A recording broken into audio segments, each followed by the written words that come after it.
একটি অপতথ্য বা তথ্যের বিকৃতি গোটা দেশকে অস্থির করে ফেলতে পারে দর্শক। মানুষে মানুষে তৈরি করতে পারে বিভেদ। সেই বিভেদ তো কখনোই কাম্য নয়। তাই প্রতিটি অপতথ্যের বিপরীতে প্রয়োজন সঠিক তথ্যটি তুলে ধরা, এবং সেই কাজটি করতে এসেছি। আপনাদের সঙ্গে আছি আমি রাকিব হাসান। আমন্ত্রণ জানাচ্ছি রিউমার চেক নিয়ে ৭১ নিয়মিত আয়োজন ফেক নিউজ স্ক্যানারে।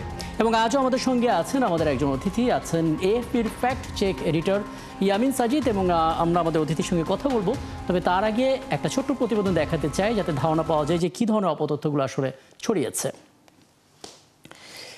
বিএনপির নাম এবং লোগো নিখুঁতভাবে নকল করে তৈরি করা হয়েছে প্রেস বিজ্ঞপ্তি, এবং সেখানে আবার খুব সূক্ষ্মভাবে নকল করা হয়েছে বিএনপির সিনিয়র যুগ্ম মহাসচিব অ্যাডভোকেট রুহুল কবির রিজভীর স্বাক্ষর। তারপর লেখা হয়েছে ছাত্র দলের কমিটি বিলুপ্ত এবং নতুন কমিটি ঘোষণা করা হলো। এই প্রেস বিজ্ঞপ্তিটা ছড়িয়ে দেওয়া হলো ফেসবুকে, এবং পড়ে গেল হইচই, তৈরি হলো বিভ্রান্তি। পরে জানা গেল পুরোটাই কারসাজি। ওদিকে ঢাকা বিশ্ববিদ্যালয়ে নাকি হিজাব বাধ্যতামূলক করা হয়েছে এমন দাবিতে একাধিক পোস্ট বিভিন্ন ফেসবুক পেজ থেকে ছড়ানো হচ্ছে। ফ্যাক্ট চেক বলছে এটাও গুজব। দর্শক চলুন কয়েকটি ফ্যাক্ট চেক দেখে নিই, তারপর আলাপে যাব। সম্প্রতি বাংলাদেশ জাতীয়তাবাদী ছাত্র দলের নতুন কমিটি গঠন করা হয়েছে এমন দাবিতে একটি প্রেস বিজ্ঞপ্তি ছড়িয়ে পড়েছে ফেসবুকে। সেখানে আবার বিএনপির সিনিয়র মহাসচিব অ্যাডভোকেট রুহুল কবির রিজভীর স্বাক্ষরও রয়েছে। নানা বিভ্রান্তি যখন তৈরি হচ্ছে, তখনই সত্যিটা সামনে আনে fact checking platform rumour scanner. প্রতিষ্ঠানটি জানায় প্রচলিত প্রেস বিজ্ঞপ্তিটি ভুয়া। এমনকি সেখানে বিএনপির সিনিয়র যুগ্ম মহাসচিব অ্যাডভোকেট রুহুল কবির রিজভীর স্বাক্ষরও নকল করা হয়েছে।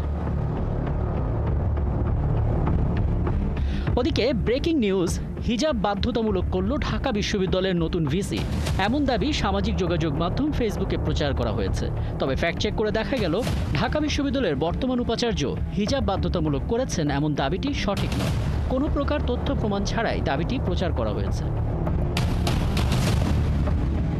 ওদিকে একটি পোস্ট ফেসবুকে ছড়িয়ে পড়েছে, যেখানে দাবি করা হয়েছে যুদ্ধ বিমান বিধ্বস্ত হয়ে উত্তরায় মাইলস্টোন স্কুল অ্যান্ড কলেজের 246 জন নিহত এবং 522 জন আহত হয়েছে, এমনটা জানিয়েছে মাইলস্টোন কর্তৃপক্ষ। তবে ফ্যাক্ট চেক করে দেখা গেল এমন দাবি করে মাইলস্টোন কর্তৃপক্ষ কোনো বিবৃতি দেয়নি। মূলত মাইলস্টোন কর্তৃপক্ষের নাম ব্যবহার করে সম্পূর্ণ ভিত্তিহীনভাবে আলোচিত দাবিটি প্রচার করা হয়েছে। এখানেই শেষ নয়। মাইলস্টোনে বিধ্বস্ত বিমানের পাইলট ফ্লাইট লেফটেন্যান্ট তৌকির ইসলামের স্ত্রী দাবি করে এক নারীকে গণমাধ্যমে কথা বলতে দেখা যায়। ভিডিওটি এককভাবে প্রায় 70 লক্ষ বার দেখা হয়েছে এবং 82,000-এরও বেশি পৃথক অ্যাকাউন্ট থেকে প্রতিক্রিয়া জানানো হয়েছে।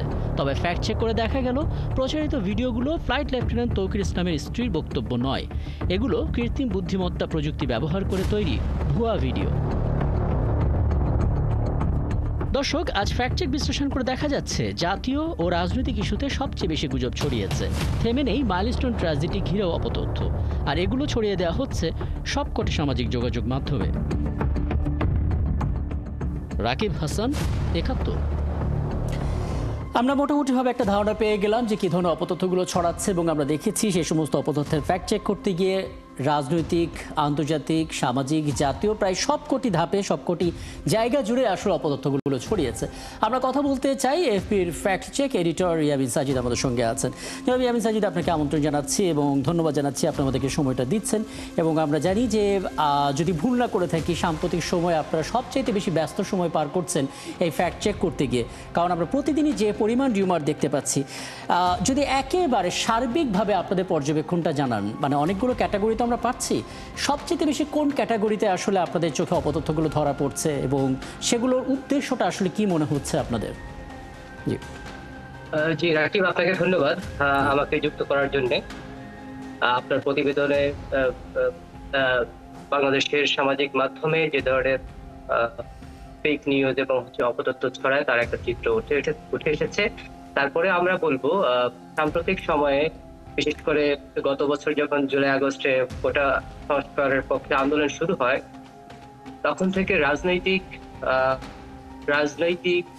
অপতথ্যগুলো সবচেয়ে বেশি ফেসবুকে ছড়ানো হয়েছে।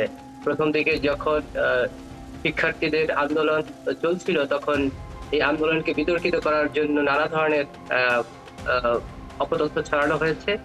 এরপরে আপনি জানেন যে আবার আন্দোলনে হতাহতের সংখ্যা নিয়ে তখনও অপতথ্য ছড়িয়েছে। এরপরে যখন 5ই আগস্ট তখনকার সরকারের পতন হলো, তখন দেখা গেল যে হিন্দুদের বাড়িঘরে হামলা নিয়ে একটা সাম্প্রদায়িক উস্কানিমূলক নানা অপতথ্য ছড়ানো হয়েছে।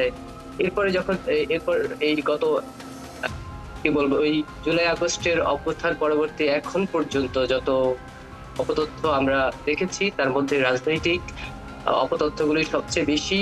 এর ভিতরে হচ্ছে বর্তমান ইন্টেরিয়াম সরকারকে টার্গেট করে অনেক অপতথ্য ছড়িয়েছে। এরপর বিএনপি কে টার্গেট করে অপতথ্য ছড়ানো হয়েছে যে এনসিপি কে নিয়ে, ছড়ানো হয়েছে বৈষম্য বিরোধী ছাত্র আন্দোলনের যারা হচ্ছে যে নেতৃস্থানীয় নেতা ছিল তাদেরকে নিয়ে। এরপর তারা যখন রাজনৈতিক দল গঠন করলো তাদের রাজনৈতিক দলকে নিয়ে, এবং কি বলবো, অন্যান্য রাজনৈতিক দল একে অন্যের বিপক্ষে এই ধরনের অপতথ্য ছড়াচ্ছে ফেসবুকে। দেখুন ইয়ামিন, আপনি কি একটা বিষয় আমার সাথে একমত হবেন কিনা, মানে আমরা দেখতে পাচ্ছি একটা প্যাটার্ন পাওয়া যাচ্ছে, একটা ট্রেন্ড পাওয়া যাচ্ছে। ধরুন মাইলস্টোনে যখন ঘটনা ঘটলো, আমরা মাইলস্টোন নিয়ে দেখতে পাচ্ছি একের পর এক গুজব। তার আগে যখন আমরা মিডফোর্ডের ঘটনাটা দেখলাম, ব্যবসায়ীকে নৃশংসভাবে হত্যা করা, সেটা নিয়ে গুজব ছড়াচ্ছে। মানে এটা কি আসলে নির্দিষ্ট করে টার্গেট করে ঘটনাগুলোকে পর্যবেক্ষণ করে তারপর আয়োজন করে গুজবগুলো ছড়ানো হচ্ছে কিনা? হ্যাঁ, গুজব এবং অপতথ্য, আমি বলবো অপতথ্য এবং বিভ্রান্তিকর তথ্য যেগুলো ছড়াচ্ছে সেগুলো নিছক লোকজনের অজ্ঞতার বশবর্তী হয়ে ছড়াচ্ছে এরকম না। এর পিছনে অনেকগুলো কারণ রয়েছে, অর্থনৈতিক কারণ রয়েছে, রাজনৈতিক কারণ রয়েছে। তো আমি যেটা বলবো, যেসব মাইলস্টোনের ঘটনাকে কেন্দ্র করে এবং হচ্ছে যে মিডফোর্ডের ঘটনাকে কেন্দ্র করে যেসব এআই জেনারেটেড ইমেজ ছড়ানো হয়েছে, তার বেশিরভাগ অংশই ছড়ানো হয়েছে অর্থনৈতিক উদ্দেশ্যকে কেন্দ্র করে, এবং কিছুটা ছড়ানো হয়েছে রাজনৈতিক উদ্দেশ্যকে কেন্দ্র করে। তো যারা প্রথমে এই ধরনের ইমেজ তৈরি করে ছড়িয়েছে তারা প্রচুর লাইক, কমেন্ট, শেয়ার পেয়েছে, এবং তাদের পেজের যেই কি বলবো ফলোয়ার বেস সেটা অনেক বেড়ে গিয়েছে। এটা হচ্ছে অর্থনৈতিক দিক থেকে যদি চিন্তা করেন। আর আরেকটা বিষয় হচ্ছে যে এই দুইটা ঘটনাকেই রাজনৈতিকভাবে ক্যাশ করার চেষ্টা করা হয়েছে। মাইলস্টোনের ঘটনা যখন ঘটেছে তখন হতাহত যারা দগ্ধ হয়েছে এই বিস্ফোরণে, বিমান বিধ্বস্তের ঘটনায়, তখন তাদের যখন চিকিৎসা চলছিল বা একজন করে মৃতের খবর যখন আমরা পাচ্ছি, তখন হচ্ছে একটা গ্রুপ এটাকে ছড়ানো হয়েছে যে এখানে হতাহতের সংখ্যা যা বলা হচ্ছে তার চেয়ে অনেক বেশি। কেউ প্রথমে বলেছিল 100-র বেশি, এরপরে দেখতে পাচ্ছি আমরা এটা 400 বলা হচ্ছে, বা 245 বা 42 বলা হচ্ছে, এরকম। তো এটা যারা ছড়িয়েছে তাদের একটা বড় অংশের রাজনৈতিক যে পরিচয় বা ওরিয়েন্টেশন, আপনি যদি ওইসব পেজের পুরনো পোস্ট গুলো দেখে থাকবেন, তারা দেখবেন যে একটা নির্দিষ্ট দলের মতের তারা অনুষ্ঠানী। আচ্ছা, তাহলে আমরা এখানে একটা ধারণা বলতে পারি, যদি আমার ভুল হয় তাহলে আপনি একটু সংশোধন করবেন। সেক্ষেত্রে পলিটিক্যাল মোটিভেশন বা রাজনৈতিক উদ্দেশ্য প্রণোদিত একটা ব্যাপার, দ্বিতীয় অংশ থাকছে একটা অর্থনৈতিক কারণ, এবং আপনি যেই বর্ণনা দিলেন তার ভিতরে একটা ধর্মীয় উস্কানির প্রবণতাও তৈরি করার চেষ্টা হচ্ছে। এই তিন ধরনের ইয়েটা সবচেয়ে বেশি সামাজিক মাধ্যমে আধিপত্য বিস্তার করে এই ফেক নিউজের মধ্যে। আচ্ছা ইয়ামিন সাজিদ, আপনি মানে আন্তর্জাতিক পরিসরে সবচেয়ে দায়িত্বশীল একটা অর্গানাইজেশনে কাজ করেন, এএফপি। আপনারা নিশ্চয়ই ফ্যাক্ট চেকিং এর পাশাপাশি কিছু পরামর্শ বা সুপারিশ দিয়ে থাকেন। সেই জায়গা থেকে আপনি কিছু বলতে পারেন কিনা যে কি করা উচিত, অন্তত এই পথগুলো বন্ধ করা, কিছুটা হলো কমানোর? প্রথমত এটা যারা সোশ্যাল মিডিয়া ব্যবহার করে তাদের তো ডিজিটাল লিটারেসিটা বাড়াতে হবে, একটা বিষয়। কারণ হচ্ছে যে আপনি জানেন বাংলাদেশে অনেক বড় বড় দুর্ঘটনার নজির রয়েছে এবং সহিংসতার নজির রয়েছে এই ফেসবুকের ফেক ইনফরমেশন এবং হচ্ছে যে প্রোপাগান্ডা ছড়ানোর তথ্যের উপর ভিত্তি করে।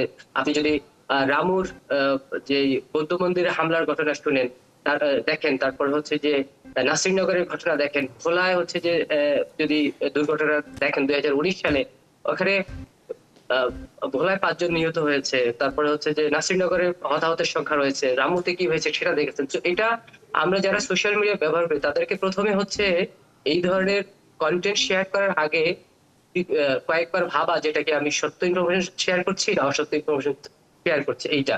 আর একই সঙ্গে হচ্ছে বাংলাদেশ সরকারকে এই বিষয়ে কঠোর মনিটরিং এর ব্যবস্থা নিতে হবে।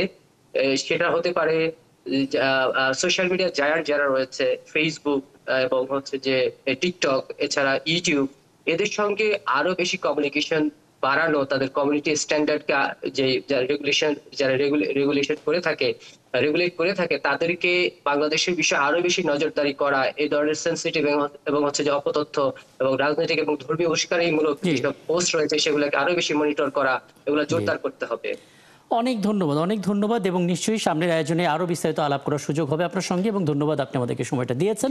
আমাদের সঙ্গে ছিলেন এতক্ষণ এএফপির fact check editor Yamin Sajid, এবং আমরা মূলত কথা বলছিলাম যে অপতথ্যগুলো ছড়াচ্ছে, সেই অপতথ্যগুলো কেন ছড়ানো হচ্ছে, কোথা থেকে ছড়ানো হচ্ছে এবং সমাধানের পথটা কি। আর আপনারা আছেন দর্শক ফ্যাক্ট চেক নিয়ে একাত্তরের নিয়মিত আয়োজন ফেক নিউজ স্ক্যানারে। প্রতিদিন আমরা রিউমার দূর করতে হাজির হব ঠিক একইভাবে একই সময়ে, এবং আপনারা যুক্ত হতে পারেন। যে কোনো খবর যদি আপনাকে সংশয়ে ফেলে সেটা একটি স্ক্রিনশট আমাদেরকে মেইল করতে পারেন।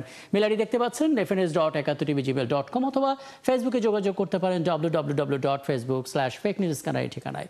আমরা সেই তথ্যের ফ্যাক্ট চেক করে আপনাদের জানাবো। দর্শক মনে রাখবেন, চটকদার শিরোনাম দেখলেই ক্লিক করবেন না। বিশ্বাস আর প্রতিক্রিয়া জানানোর আগে অবশ্যই ফ্যাক্ট চেক করুন। থাকুন একাত্তরের সাথেই।